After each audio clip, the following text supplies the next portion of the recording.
রবের ডাকে সাড়া দিয়ে চলে যাই। আপনি শহীদের ভাই হবেন। আমার মাকে বলেছিল আমি যদি মা চলে যাই আপনি শহীদের মা হবেন, এর চেয়ে আর গর্বের কিছু নাই। কিন্তু আমি শহীদের ভাই হতে চাই নাই। আমি চেয়েছিলাম রাজপথে বিপ্লবী ওসমানের পাশে থেকে এই বাংলাদেশকে আধিপত্যবাদ মুক্ত করতে। আমি চেয়েছিলাম ইনসাফের বাংলাদেশ যতদিন পর্যন্ত গঠন না হবে আমরা রাজপথ ছাড়ব না। কিন্তু আজকে ওসমান চলে গেছেন, আল্লাহ ওকে তার সর্বোচ্চ পুরস্কার দিয়ে নিয়ে গেছেন।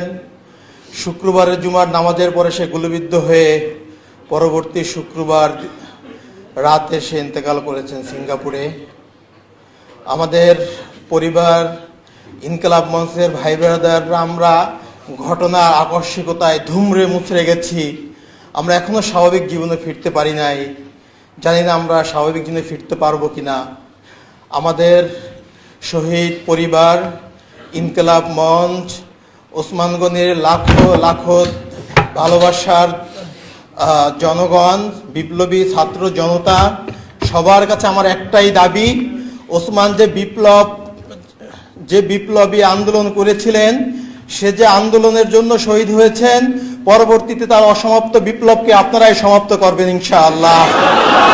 আমরা ওসমান হাদির পক্ষ থেকে কোনো পারিবারিক আর্থিক সহযোগিতা চাই না, কোনো অনুদান চাই না, শুধু একটাই চাই, ওসমান হাদির অসমাপ্ত বিপ্লবকে আপনারা সমাপ্ত করবেন। আপনারা যদি রাজি থাকেন আমার সাথে ওয়াদা করেন ইনসাফের বাংলাদেশ গঠন না হওয়া পর্যন্ত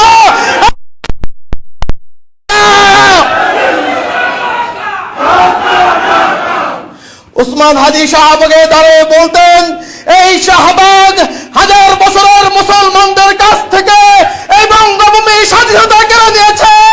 এই শাহবাগে ফ্যাসিবাদের জন্ম হয়েছে। আমি এই শাহবাগ থেকেই ফ্যাসিবাদকে রুখে দেব।